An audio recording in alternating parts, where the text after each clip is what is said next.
ఎంతో విశిష్టమైన మాసం కార్తీక మాసం. కార్తీక మాసం నెల రోజులు ఒక్కో రోజు ఒక్కో దేవుణ్ణి పూజిస్తాం. ఈరోజు కార్తీక మాసంలోని 15వ రోజు. ఈరోజే కార్తీక బహుళ పాడ్యమి. ఈరోజు ఆరాధించవలసిన దైవం చంద్రుడు. ఈరోజు చంద్రుడికి సంబంధించిన ఒక విశేషమైన కథను ఇప్పుడు ఈ వీడియోలో తెలుసుకుందాం. అదేవిధంగా ఈరోజు తప్పకుండా పఠించాల్సిన మంత్రమేంటో, ఈరోజు చంద్రుణ్ణి పూజిస్తే కలిగే ఫలితమేంటో ఇప్పుడు ఈ వీడియోలో తెలుసుకుందాం. అత్రి మహర్షి బ్రహ్మ మానసపుత్రుడు. అత్రి మహర్షికి అనసూయందు బ్రహ్మశివ కేశవాంశలతో చంద్రుడు, దూర్వాసుడు, దత్తాత్రేయుడు అనే 3 కుమారులు జన్మించారు. చంద్రుడు బ్రహ్మాంశతో జన్మించాడు. చిన్నతనంలోనే చంద్రుడు దీక్షతో బ్రహ్మ గురించి ఘోర తపస్సు చేశాడు. ఆ తపస్సుకు మెచ్చిన బ్రహ్మ చంద్రుణ్ణి లతలకు, వృక్షాలకు, ఔషధాలకు, నక్షత్రాలకు అధిపతిని చేశాడు. తరువాత చంద్రుడు రాజసూయ యాగం చేసి దక్షపుత్రికలను 27 మందిని వివాహం చేసుకున్నాడు. అది ఎలా అంటే, దక్షుడు చంద్రుడి యొక్క గుణగణాలకు మెచ్చుకుని తన కుమార్తెలను చంద్రుడికిచ్చి వివాహం చేయాలని నిశ్చయించుకున్నాడు బ్రహ్మ కుమారుడైన దక్షుడు. ఆ దక్షుడికి ఒకరు కాదు, ఇద్దరు కాదు, 27 మంది పుత్రికలు. దక్షుడి కోరికను మన్నించి ఆయన కుమార్తెలను వివాహం చేసుకున్నాడు చంద్రుడు. అయితే వివాహానికి ముందు దక్షుడు చంద్రుడి దగ్గర ఒక మాట తీసుకున్నాడు. తన 27 మంది కుమార్తెలకి సమానమైన ప్రేమని అందించాలన్నదే ఆ మాట. ఆ మాటకు మారు మాట్లాడకుండా సరే అన్నాడు చంద్రుడు. దక్షుడి 27 మంది కుమార్తెలతో చంద్రుడి వివాహం అంగరంగ వైభవంగా జరిగింది. ఒక్కో రోజు ఒక్కో భార్య వద్ద ఉండసాగాడు చంద్రుడు. అలా పంచాంగంలో 27 నక్షత్రాలు ఏర్పడ్డాయి. అయితే రోజులు గడిచే కొద్దీ చంద్రుడికి ఆ 27 మందిలో రోహిణి అనే భార్య మీద అధిక ప్రేమ కలుగసాగింది. ఈ విషయం మిగతా భార్యలలో అసూయ కలిగించేంతగా రోహిణి పట్ల చంద్రుడి వ్యామోహం పెరిగిపోయింది. కొన్నాళ్లకి ఈ వ్యవహారాన్ని తండ్రి చెవిన వేశారు మిగతా భార్యలు. విషయాన్ని విన్న దక్షుడు చంద్రుణ్ణి మందలించాడు. కానీ కొద్ది కాలం గడిచాక చంద్రుడిలో అదే తీరు కనిపించసాగింది. మిగతా భార్యల కంటే అతనికి రోహిణి మీదనే ఎక్కువ ప్రేమ కలగసాగింది. ఇక ఈసారి దక్షుడు ఊరుకోలేదు. కేవలం రోహిణి మీద ఉన్న ప్రేమతో తన మిగతా కూతుళ్లను సవ్యంగా చూసుకోవడం లేదంటూ దక్షుడు చంద్రుడి మీద కోపగించుకున్నాడు. ఏ వెలుగుని చూసుకుని నువ్విలా వెర్రవీగుతున్నావో ఆ వెలుగు క్రమేపీ క్షీణించిపోతుందని శపించాడు. బ్రహ్మకుమారుడైన దక్షుడి మాటలకు తిరిగేముంది. ఆయన శపించినట్లుగానే ఒక్కో రోజు గడిచే కొద్దీ చంద్రుడు క్షీణించిపోసాగాడు. చంద్రుడే కనుక క్షీణించిపోతే ఔషధాల పరిస్థితి ఏం కాను, మనుషుల మనస్సులు ఏం కాను అంటూ అంతా కలవరపడిపోసాగారు దేవతలు. చంద్రుడు కూడా తనకు శాప విమోచనం ప్రసాదించమంటూ అటూ ఇటూ తిరిగాడు. కానీ ఎక్కడా అతనికి ఉపశమనం లభించలేదు. చివరికి మరి కాస్త వెలుగు మాత్రమే మిగిలిన సమయంలో శివుని చెంతకు చేరాడు చంద్రుడు. చంద్రుడి పరిస్థితి గమనించిన బోలాశంకరుడి మనసు కరిగిపోయింది. దక్షుని శాపం అకారణమైనది కాదు కాబట్టి ఆ శాపం నెరవేరక తప్పదు. అదే సమయంలో అతని శాపం వల్ల ఈ లోకం అంధకారంలో ఉండడం కూడా మంచిది కాదు. కాబట్టి మధ్య మార్గంగా ఒక ఉపాయాన్ని సూచించాడు పరమేశ్వరుడు.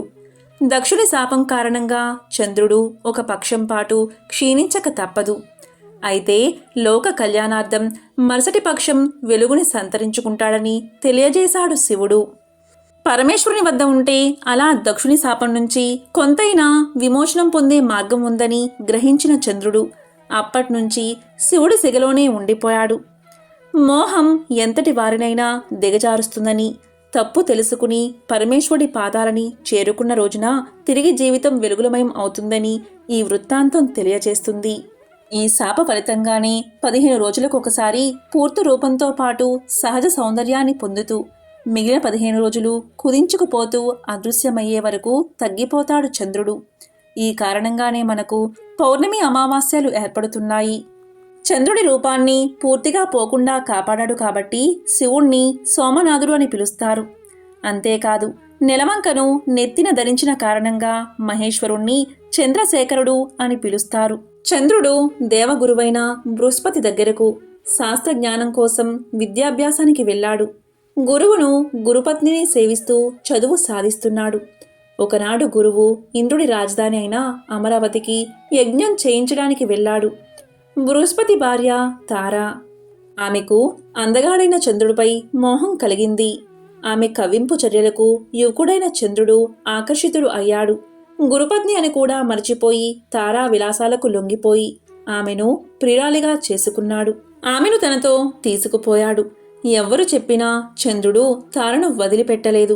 ఈ కారణంగా చంద్రుడికి బృహస్పతికి మధ్య శత్రుత్వం మొదలైంది. రాక్షసుల గురువైన శుక్రాచార్యుడికి దేవతల గురువైన బృహస్పతితో సహజంగానే విరోధముంది. అందువల్ల శుక్రాచార్యులు రాక్షస వీరులు కలిసి చంద్రుడి పక్షం చేరి బృహస్పతిని ఎదిరించారు. దేవేంద్రుడు దేవతలతో కలిసి బృహస్పతికి అండగా నిలిచాడు. తార విషయంగా రెండు వర్గాల మధ్య పెద్ద యుద్ధం జరిగింది. రెండు పక్షాలలో చాలామంది మరణించారు. బృహస్పతి తండ్రి అయిన అంగీరసుడు ఈ సమస్యను ఎలాగైనా పరిష్కరించమని బ్రహ్మదేవుణ్ణి వేడుకున్నాడు. అప్పుడు బ్రహ్మదేవుడు వచ్చి చంద్రుణ్ణి మందలించి తారను బృహస్పతికి అప్పగించాడు. అప్పుడు బృహస్పతి తారతో ఇలా పలికాడు: ఓ అపవిత్రురాలా, సిగ్గులేక వేసేలాగా అధర్మంగా ఆ చంద్రుడి వల్ల గర్భం తెచ్చుకున్నావు. ఆ గర్భం దించుకో అన్నాడు. అయినా తార వినకుండా చక్కటి బంగారు రంగుగల అందమైన బాలుణ్ణి ప్రసవించింది. ఆ శిశువు దివ్య తేజో విలాసుడై మోహనాకారంతో ఉన్నాడు. ఆ బాలుణ్ణి చూసిన తర్వాత బృహస్పతి చంద్రుడు ఆ బిడ్డ నాదంటే నాదని వాదులాడుకున్నారు. తగువ తీర్చడానికి వచ్చిన దేవతలు మునులు ఈ విషయం తల్లి మాత్రమే చెప్పగలదని నిర్ణయించారు. బ్రహ్మదేవుడు తారను ఒంటరిగా పిలిచి ఆ బాలుడి తండ్రి ఎవరో చెప్పమన్నాడు. అప్పుడు తార సిగ్గుపడుతూ ఆ బాలుడు తనకు చంద్రుని వల్ల పుట్టాడని చెప్పింది. అప్పుడు బ్రహ్మ ఆ బాలుడికి బుధుడు అనే నామకరణం చేసి చంద్రుడికి అప్పగించాడు. ఈ విధంగా బుధుడు చంద్రుడికి కొడుకుగా పుట్టాడు. ఎంతో విశేషమైన కార్తీక మాసంలోని ఈ 15వ రోజు చంద్రుణ్ణి పూజిస్తే సకల శుభాలు కలుగుతాయి. చంద్రుణ్ణి ఈరోజు ఆరాధించడం వల్ల మనశ్శాంతి, ప్రసాద గుణం అలవడతాయి. ఈరోజు చంద్రుణ్ణి పూజించేటప్పుడు ఓం సోమాయ సోమతనవే స్వాహ, ఓం సోమాయ సోమతనవే స్వాహ అనే మంత్రాన్ని తప్పనిసరిగా పఠించాలి. ఈరోజు పగటిపూట భోజనం, ఉసిరి తినడం నిషిద్ధం. మరి ఎంతో విశేషమైన ఈరోజు అంటే కార్తీక మాసంలో ఈ కథను విన్నా, చదివినా, చెప్పినా, వినిపించినా సకల శుభాలు కలుగుతాయి. జన్మల దోషాలు తొలగి కోటి జన్మల పుణ్యం వస్తుంది. మరి ఆ కథ ఏంటి అంటే కార్తీక పురాణంలోని ఒక విశేషమైన కథ. అదే అజామిలుని కథ. ఈ కథను విన్నంతనే సమస్త శుభాలు కలుగుతాయి. పూర్వకాలంలో కన్యాకుబ్జం అనే నగరంలో 4 వేదాలు చదివిన ఒక విప్రుడు ఉండేవాడు. అతని పేరు సత్యవ్రతుడు. అతనికి సకల సద్గుణ రాశి అయిన హేమవతి అనే భార్య కలదు. ఆ దంపతులు అన్యోన్య ప్రేమ కలిగి అపూర్వ దంపతులు అనే పేరు బడిసిరి. వారికి చాలా కాలానికి లేకలేక ఒక కొడుకు పుట్టాడు. వారా బాలుణ్ణి అతి గారాభంగా పెంచుతూ అజామిలుడు అని నామకరణం చేశారు. ఆ బాలుడు దినదిన ప్రవర్ధమానమగుచు అతి గారాభం వల్ల పెద్దలను కూడా నిర్లక్ష్యంగా చూస్తూ దుష్ట సమాసాలు చేస్తూ విద్యను అభ్యసించక బ్రాహ్మణ ధర్మాలు పాటించక సంచరిస్తూ ఉండేవాడు. ఈ విధంగా ఉండగా కొంతకాలానికి యవ్వనం రాగా కామాంధుడై మంచి చెడ్డలు మరచి యజ్ఞోపవీతాన్ని తెంచి మద్యం సేవిస్తూ ఒక ఎరుకల జాతి స్త్రీని వలచి నిరంతరం ఆమెతోనే కామక్రీడల్లో తేలియాడుతూ ఇంటికి రాకుండా తల్లి తండ్రుల్ని మరచి ఆమె ఇంటనే భోజనం చేస్తూ కాలం గడుపుతూ ఉన్నాడు. అతి గారాభం ఎలా పరిణమించిందో విన్నావా రాజా? తమ బిడ్డలపై ఎంత అనురాగం ఉన్నను పైకి తెలియపరచక చిన్ననాటి నుంచి అదుపు ఆజ్ఞల్లో ఉంచకపోతే ఈ విధంగానే జరుగుతుంది. కాబట్టి అజామినుడు కులభృష్టుడు కాగా వాని బంధువులు అతన్ని విడిచిపెట్టారు. అందుకు అజామినుడు రెచ్చిపోయి వేట వల్ల పక్షులను జంతువులను చంపుతూ కిరాత వృత్తిలో జీవిస్తూ ఉన్నాడు.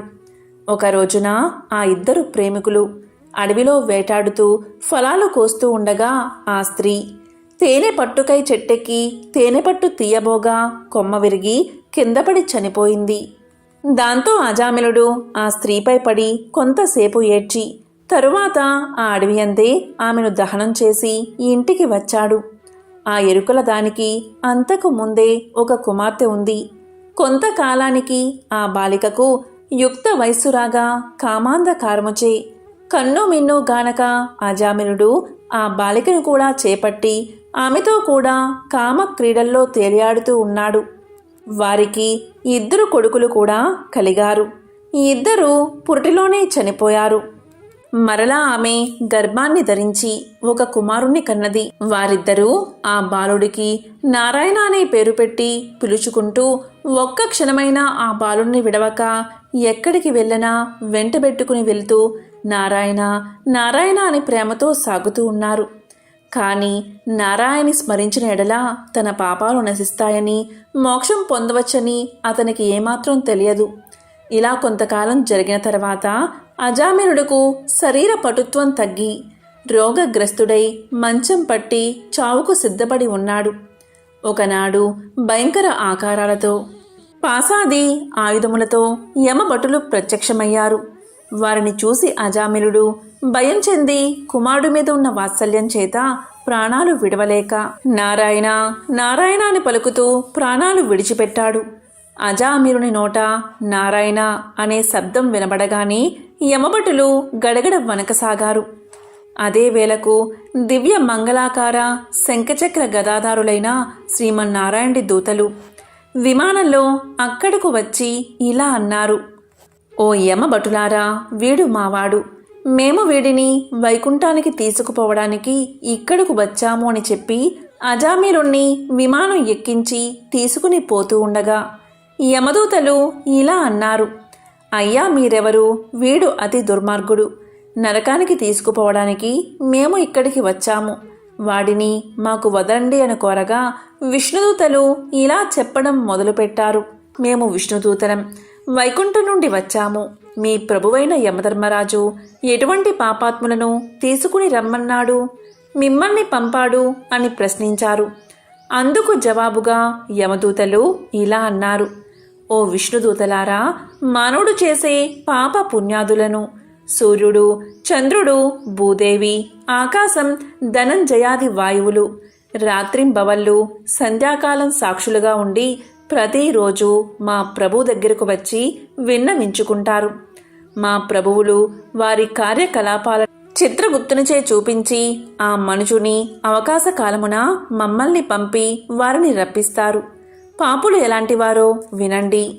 వేదోక్త సదాచారాలు విడిచి వేద శాస్త్రాలను నిందించేవారు, గోహత్య, బ్రహ్మహత్యాది మహాపాపాలు చేసినవారు, పరస్త్రీలను కామించేవారు, పరాన్న భుక్తులు, తల్లిదండ్రులను, గురువులను, బంధువులను, కులవృత్తిని తిట్టి హింసించేవారు, జీవహింస చేసేవారు, దొంగ పద్ధతులతో వడ్డీలు పెంచి ప్రజలను పీడించేవారు, జారత్వం, చోరత్వంచే భ్రష్టులైనవారు, ఇతరుల ఆస్తిని స్వాహా చేసేవారు, శిశుహత్య చేసేవారు, శరణు అన్నవాణ్ణి కూడా వదలకుండా బాధించేవారు, చేసిన మేలు మరచిన కృతజ్ఞులను, పెళ్ళిళ్ళు శుభకార్యాలు జరగనివ్వక అడ్డు తగిలేవారు పాపాత్ములు. వారు మరణించగానే తన కడకు తీసుకువచ్చి నరకమందు పడదోసి దండించండి అని మా యమధర్మరాజు గారి ఆజ్ఞ. అది అలా ఉండగా ఈ అజామినుడు బ్రాహ్మణుడై పుట్టి దురాచారకు లోనై కులభ్రష్టుడై జీవహింసలు చేసి కామాంధుడై వావి వరసలు లేక సంచరించిన పాపాత్ముడు. వీడిని విష్ణులోకానికి ఎలా తీసుకుపోతారు అని అడగగా విష్ణుదూతలు ఇలా అన్నారు: ఓ యమకింకరులారా, మీరెంత అవివేకులు! మీకు ధర్మ సూక్ష్మాలు తెలియవు. ధర్మ సూక్ష్మాలు ఎలా ఉంటాయో చెప్తాము, వినండి. సజ్జనులతో సహవాసం చేసేవారు, జప దాన ధర్మాలు చేసేవారు, అన్నదానం, కన్యాదానం, గోదానం, సాలగ్రామ దానాన్ని చేసేవారు, అనాథ ప్రేత సంస్కారాలు చేసేవారు, తులసీవనాన్ని పెంచేవారు, తటాకాలు తవ్వించేవారు, శివకేశవులను పూజించేవారు, సదా హరినామస్మరణ చేసేవారు, మరణకాలమందు నారాయణ అని కాని శివ అని శివుణ్ణి గాని స్మరించేవారు, తెలిసి కాని తెలియక కాని మరే విధంగా కాని హరినామస్మరణ చెవిపడిన వారు పుణ్యాత్ములు. కాబట్టి అజామినుడు ఎంత పాపాత్ముడైనా మరణకాలంలో నారాయణ అని స్మరిస్తూ చనిపోయాడు. అందుకే మేము వైకుంఠానికి తీసుకుని పోతాము అని పలికారు. అజామినుడు విష్ణుదూతల యమదూతల సంభాషణంతా విని ఆశ్చర్యం చెంది, ఓ విష్ణుదూతలారా, పుట్టిన నాటి నుండి నేటి వరకు శ్రీమన్నారాయణ పూజ కానీ వ్రతం కానీ ధర్మం కానీ చేసి ఎరగను. నవమాసాలు మోసి కని పెంచిన తల్లిదండ్రులకు సహితం ప్రణమిల్లలేదు. వర్ణాశ్రమాలు విడిచి కులభ్రష్టున్నై నీచుకుల కాంతులతో సంసారం చేశాను.